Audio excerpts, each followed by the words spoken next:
Ce programme vous est proposé par Season Media.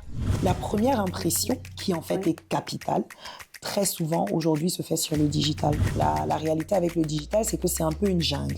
Donc tu peux être là comme ça, persona non grata, tu pars déposer un dossier, on te refuse un visa à cause de 2-3 posts que tu as fait sur les réseaux sociaux. Il faut vraiment savoir quel est le réseau aujourd'hui qui répond aux objectifs que tu as. Peut-on faire confiance à une personne dont le branding digital semble parfait mais qui est médiocre dans la réalité? Pour moi, non, je ne peux pas lui faire confiance.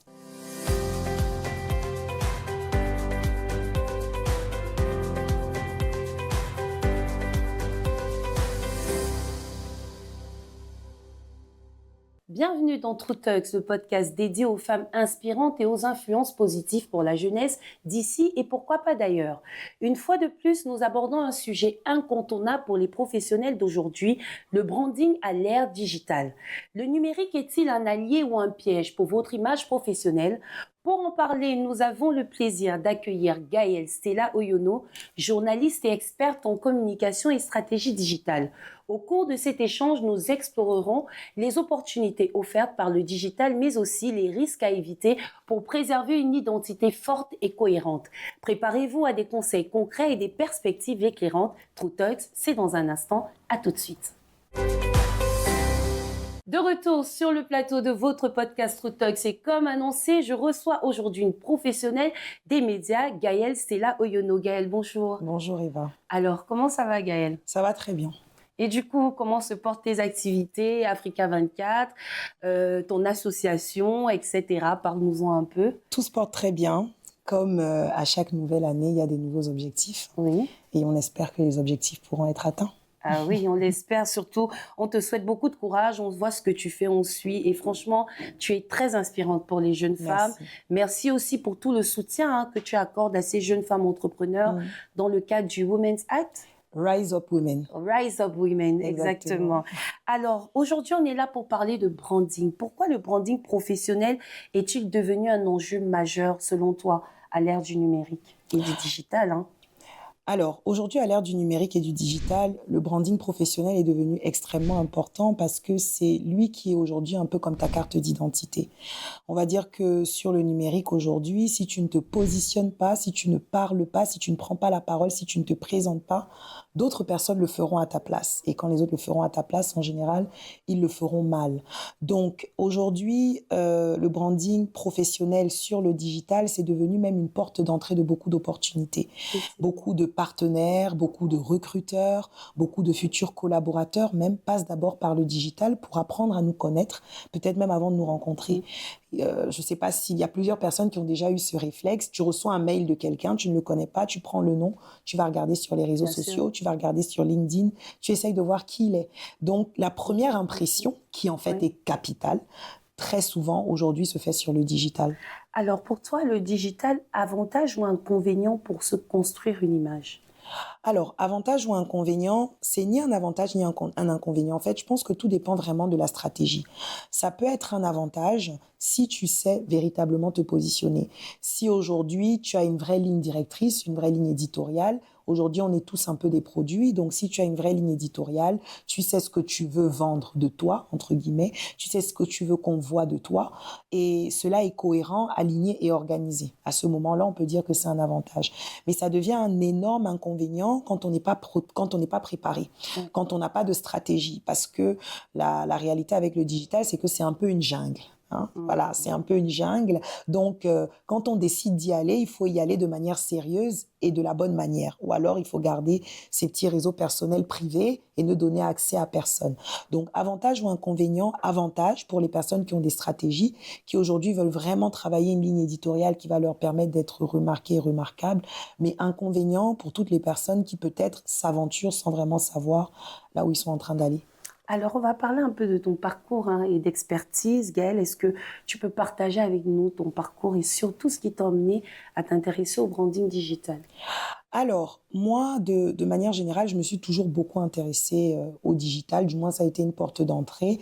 En 2014, j'ai fait un média qu'on appelle C'est comment magazine, et dans lequel, voilà, à cette époque-là, il n'y a pas beaucoup le digital n'était pas encore vraiment très, Oui. très aussi dynamique, Oui. en fait, qu'il Oui, l'est aujourd'hui. aujourd'hui. On parle quand même Et d'il y a 11 ans. Hein. voilà, donc c'était pas aussi dynamique, on était vraiment encore au démarrage, et je me suis très rapidement rendu compte de comment dire, des opportunités que le Oui, digital offrait, effectivement. parce que voilà, on avait une jeunesse qui avait soif, Oui. et les médias traditionnels, voilà, no offense, Oui. n'offraient rien de véritablement intéressant, Sont du pour moins la pour eux. jeunesse à ce Voilà, moment, à ce oui, moment-là. effectivement. Donc, du coup, c'était extrêmement important de pouvoir leur proposer quelque chose. C'est comme ça que j'entre sur le digital. Mais je me rends vite compte que au-delà du média, il faut avoir une position en tant que personne, Ouais. parce que il y a une réalité qu'on a dans notre contexte camerounais et même un peu plus ailleurs aujourd'hui, c'est que les gens achètent les produits, mais ils achètent aussi les personnes qui sont derrière les produits. C'est-à-dire c'est surtout au Cameroun qu'on voit quand tu dis je vais à tel endroit, on va te dire ça appartient à qui. Voilà, donc en fait, ta réputation, ton image personnelle a un impact très fort Oui, sur sur ton ton projet, activité ou sur ton ton projet, activité, exactement. effectivement. Donc du coup, ça m'a emmenée à devoir me positionner, moi aussi, sur les réseaux sociaux de manière beaucoup plus professionnelle. Oui, parce que de base, je suis journaliste. Hein, faut surtout Exactement. pas oublier de le Exactement. rappeler. Tout à fait. Et c'est comme ça que je me positionne vraiment. C'est vraiment ça la porte d'entrée. Et après, ça va progressivement et toutes les autres activités sont venues se relier, on va dire, à ça. Alors, qu'est-ce qui t'a le plus marqué dans ce domaine, disons, communication digitale, branding professionnel? Qu'est-ce qui t'a le plus marqué comme expérience? Alors, moi, ce qui m'a vraiment le plus marqué, c'est de se rendre compte que tout ce qu'on fait n'est vraiment pas anodin. Je suis allée à un événement il y a quelques temps, enfin, c'était l'année dernière quand même, et on était à une table et tout le monde se présentait. Et donc, il y avait une dame qui s'est présentée, qui était d'une institution internationale, et je me suis présentée, j'ai dit oui, Gaëlle Stella Oyono, j'ai un programme qui s'appelle Rise Up Women. Et la dame, je l'ai vue, elle a sursauté d'enthousiasme en mode « Ah, mais c'est vous!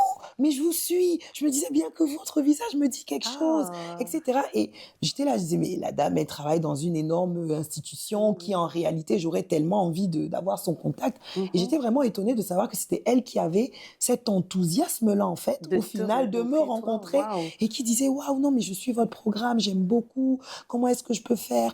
Peut-être pas avec mon institution parce que les process sont un peu longs, mais moi-même, personnellement, j'aimerais Wow. vraiment pouvoir m'engager. » Et des expériences comme celle-là, il y en a plusieurs. Donc, je me suis rendu compte que quand on est visible, mais quand on arrive à créer une vraie stratégie et qu'on arrive à vraiment être visible, ce sont des portes qui sont véritablement ouvertes. Exactement. Alors maintenant, on va parler un peu des forces et des faiblesses justement du branding digital. Pour toi, quels sont les principaux avantages d'un branding professionnel?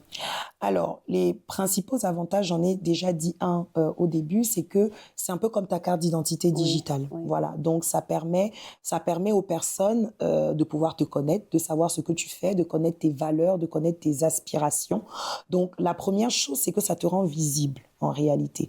Ça te rend visible dans ton domaine, ça te rend visible dans ta sphère. La deuxième chose extrêmement importante, c'est qu'on est dans un contexte où le monde professionnel est souvent très opaque. Et du coup, c'est souvent très difficile de faire valoir ses compétences. Il y a des personnes très compétentes, mais qui des fois se retrouvent à des postes où ils ne peuvent pas faire valoir leurs compétences, ils ne peuvent pas mettre en avant ce qu'ils savent faire, parce que beaucoup de gens font ce qu'ils voient, souvent. Alors, le digital, c'est un boulevard, en fait. Là, tu peux totalement t'exprimer, tu peux totalement te développer, te déployer, tu peux montrer ce que tu sais faire et tu n'as pas de limite. Donc, non seulement ça t'ouvre des portes, ça te permet de faire valoir également ton expertise, mais aussi ça te donne un peu plus confiance également en toi, parce que moi, je me suis rendu compte que ça fait partie des besoins de la pyramide de Maslow. L'être humain a un besoin d'appréciation. C'est naturel, en fait. Et sur les réseaux sociaux, en fait, quand tu es bien positionné, les likes, les gens qui t'encouragent, les commentaires, etc., ça booste ta confiance et ton estime de soi par rapport à ce que tu fais. Donc, ça t'ouvre des portes, ça t'ouvre des opportunités, ça te permet aujourd'hui de montrer un peu plus ton expertise, ça te permet également de booster ta confiance en toi et surtout, ça te permet de te saisir vraiment d'opportunités que tu n'avais peut-être pas. Ça te permet de gagner de l'argent également, il ne faut pas qu'on l'oublie.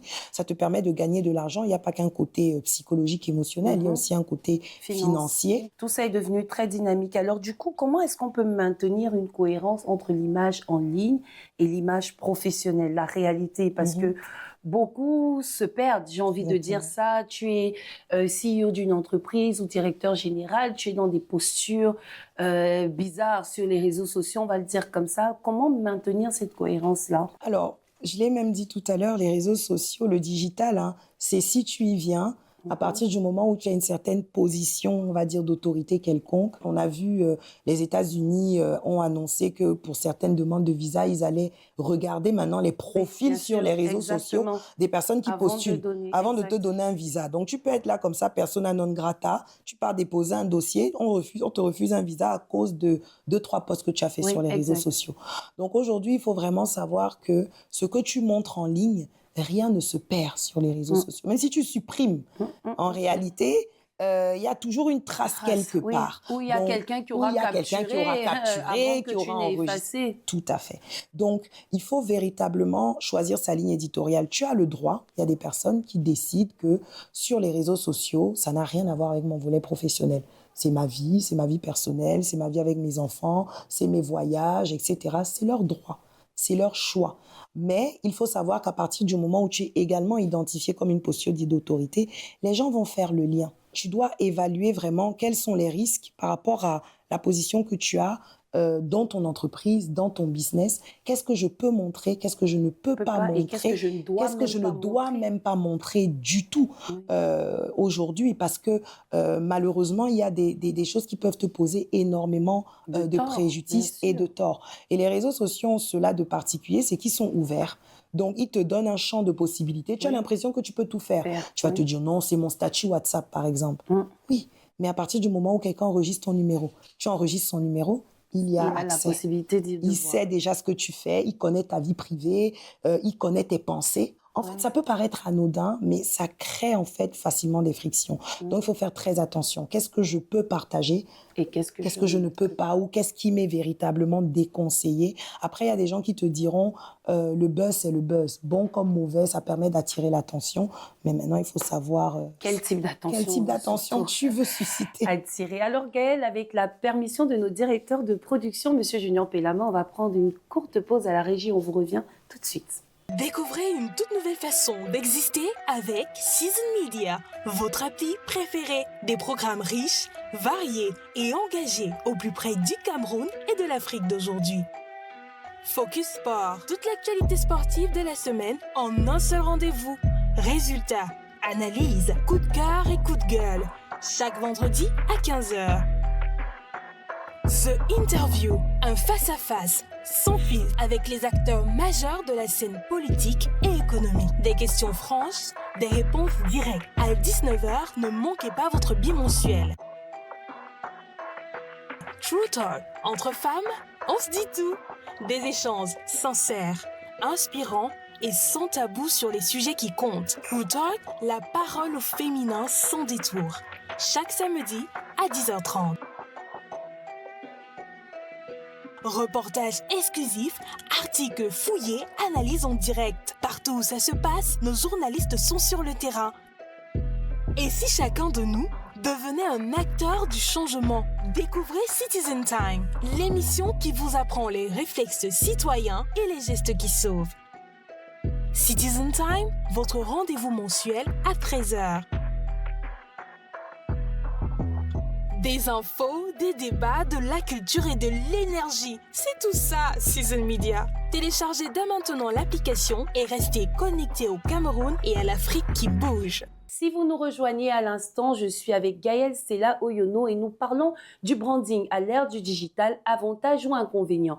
À la suite de cette publicité, je ne peux pas manquer de vous recommander absolument notre producteur et sponsor officiel Season Media pour tous vos besoins en communication, accompagnement stratégique, branding, création de sites web, sites internet, etc. Suivez-nous et surtout, restez connectés pour la suite de ce podcast. Alors Gaëlle, tout va bien ? Tout va très bien. Alors, quel conseil donnerais-tu à quelqu'un pour optimiser son branding professionnel? Alors, la première chose que je donnerais comme conseil, c'est déjà de se connaître. Ça peut paraître anodin, mais c'est important parce qu'en fait, les réseaux sociaux, c'est pas une magie en fait. Ça amplifie uniquement ce que tu es déjà, positif comme négatif. Si tu es un expert, ça va donner plus de visibilité à ton expertise. Si tu es un blagueur, tout le monde sera au courant qu'en réalité, tu es un blagueur. Donc, la réalité, c'est d'abord de bien travailler sur soi, travailler son expertise, travailler son ton, c'est-à-dire quel type de personne, comment est-ce que je veux me présenter sur les réseaux, travailler son identité personnelle, c'est extrêmement important. Je me connais professionnellement, voici ce que je suis capable de faire, voici quelles sont mes passions, parce que aujourd'hui on parle de branding professionnel, on peut se dire que c'est uniquement professionnel, professionnel, professionnel, mais aujourd'hui sur le digital, les gens ont besoin d'un peu d'humain. Voilà, ils aiment plus ils veulent pas que ce soit beaucoup trop robotisé. Ils veulent que qu'il y ait une part d'humain. Voilà, il faut qu'ils puissent voir que tu es une chef d'entreprise et que à côté, bah, tu gères aussi, Tu es une tu es une maman, maman par à côté, exemple, par oui. exemple. Ce sont des choses qu'ils aiment bien, en fait. C'est ça qui crée, au final, l'attachement. Donc, il faut trouver ta ligne et il faut savoir qui tu es parce que du coup, c'est ça que qui va être amplifié. Deuxièmement, il faut savoir là où tu as envie de communiquer. Il y a beaucoup de plateformes sur les réseaux sociaux. Toutes les plateformes ne répondent pas aux mêmes règles, aux mêmes réalités. C'est pas forcément toujours le même public, c'est pas forcément toujours les mêmes attentes. Exact. En fonction de qui tu es, tu dois voir, voici le réseau sur lequel j'aimerais bien aller et le réseau sur lequel je n'aimerais pas aller. Il faut vraiment savoir quel est le réseau aujourd'hui qui répond aux objectifs que tu as. Et donc, la troisième, dernière chose, il y en a d'autres, mais identifier tes objectifs. Il y a des personnes qui viennent parce qu'ils veulent gagner des clients, parce que c'est des experts, ils sont des consultants, ils ont des entreprises, alors ils veulent gagner des clients. Du coup, ils vont avoir un positionnement qui est beaucoup plus orienté commercial, vraiment avec des call to action à la fin, où ils vont dire, OK, voilà, je donne mon expertise et à la fin, je vais peut-être dire, OK, vous pouvez me contacter si vous avez envie. Voilà, ça, c'est des experts. Voilà, donc aujourd'hui, quel est mon objectif? Il y a d'autres personnes qui viennent parce qu'ils cherchent du travail, tout simplement. Voilà, je cherche du travail, je suis chômeur, je voudrais du travail, alors je me lance sur les réseaux sociaux.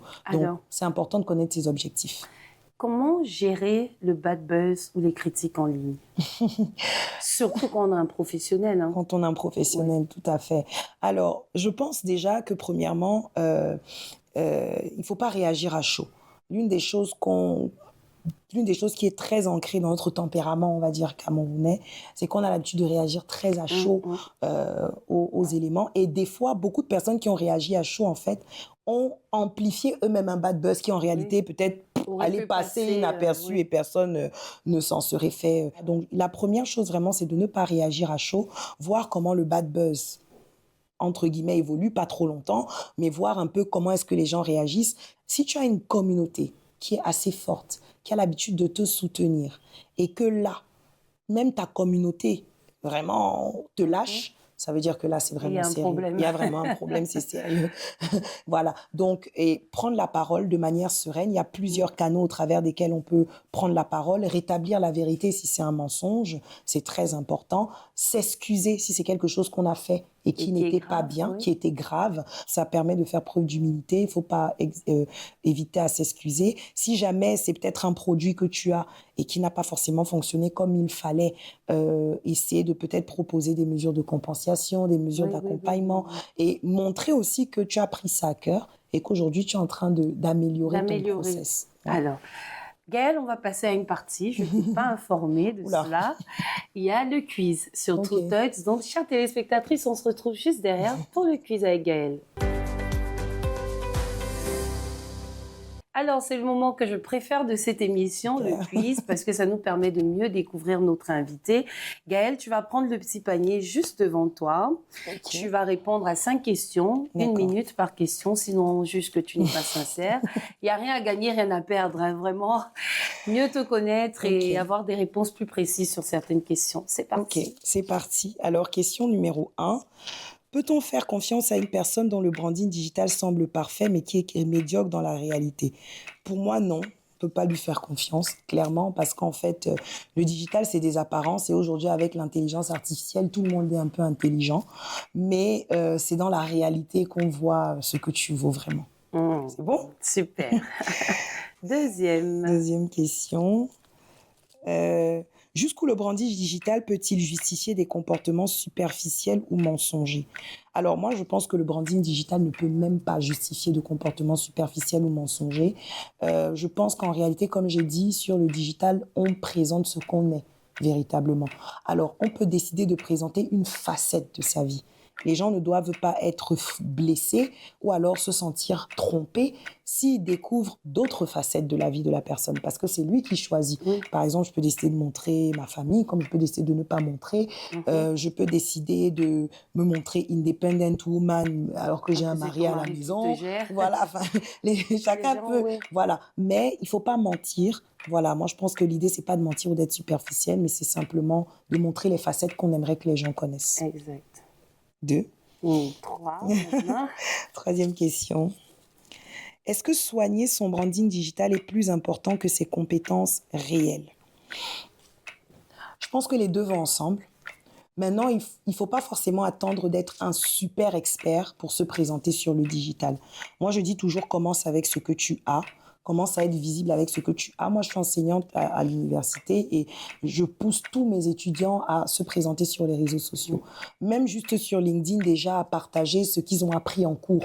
Même s'ils n'ont pas encore d'expertise véritable parce qu'ils sont allés sur le terrain, mais déjà être visible, qu'on voit qu'ils apprennent des choses.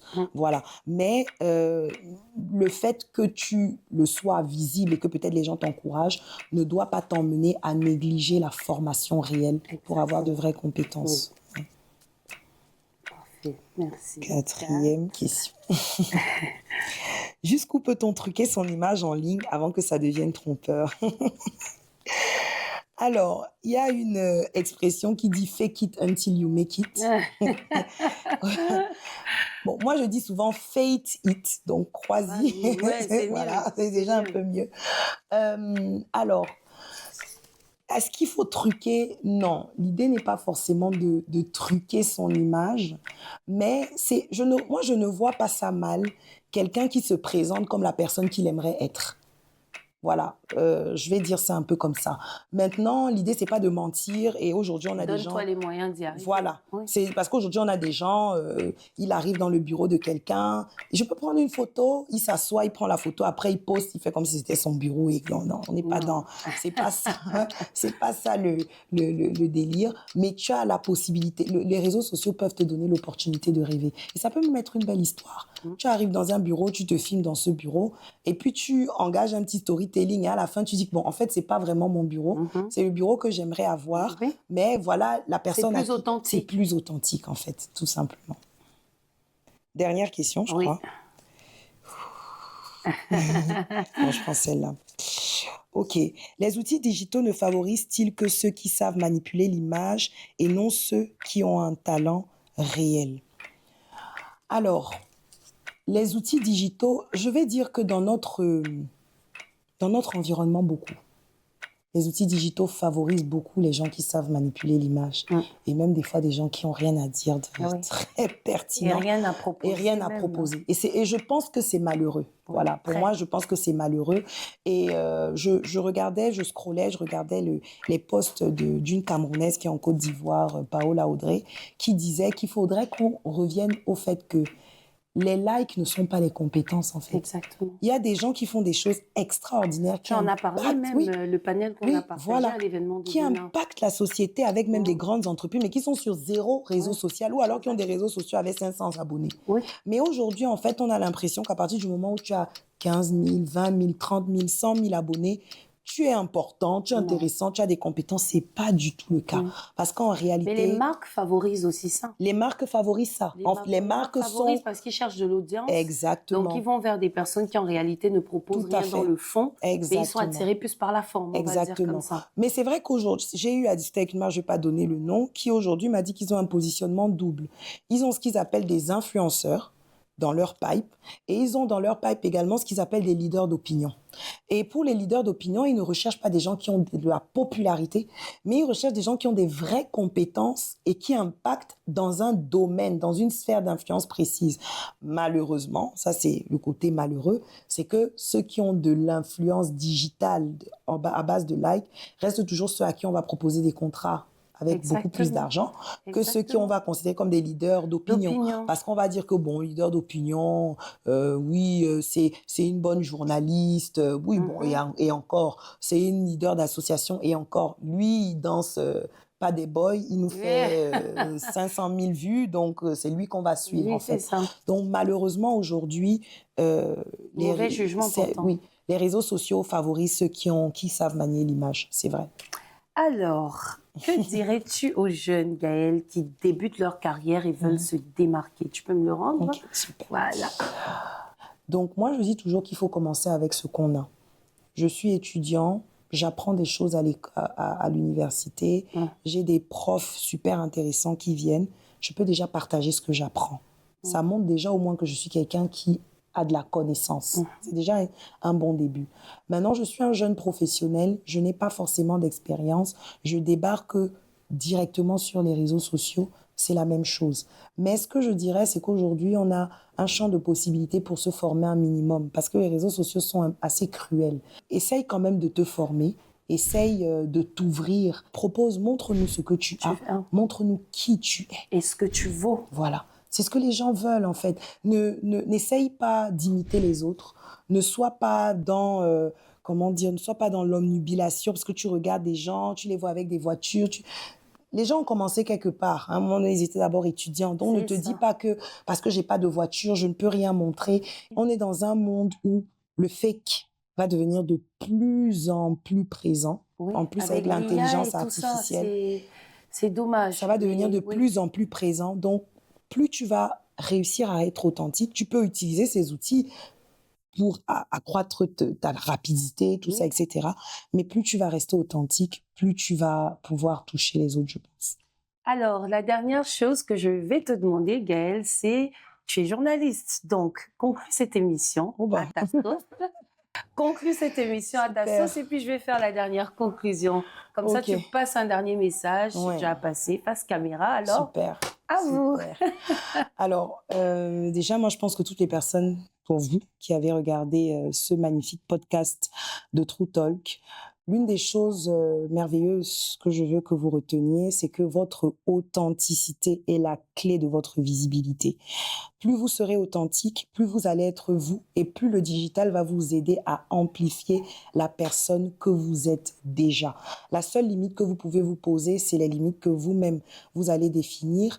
Et il n'y a personne qui dicte l'image que vous devez avoir, c'est vous-même qui êtes artisan de votre propre image. Alors, utilisez le digital afin de faire de vous les experts de demain. Merci infiniment, Gaëlle, pour cet échange passionnant sur le branding à l'ère du digital. Surtout, j'espère que tout le monde en a beaucoup appris. Nous espérons que cette conversation vous aidera à mieux comprendre comment tirer parti des outils numériques tout en évitant leurs pièges. N'oubliez pas, votre image professionnelle est votre carte de visite, et le digital peut être un formidable levier s'il est utilisé avec stratégie.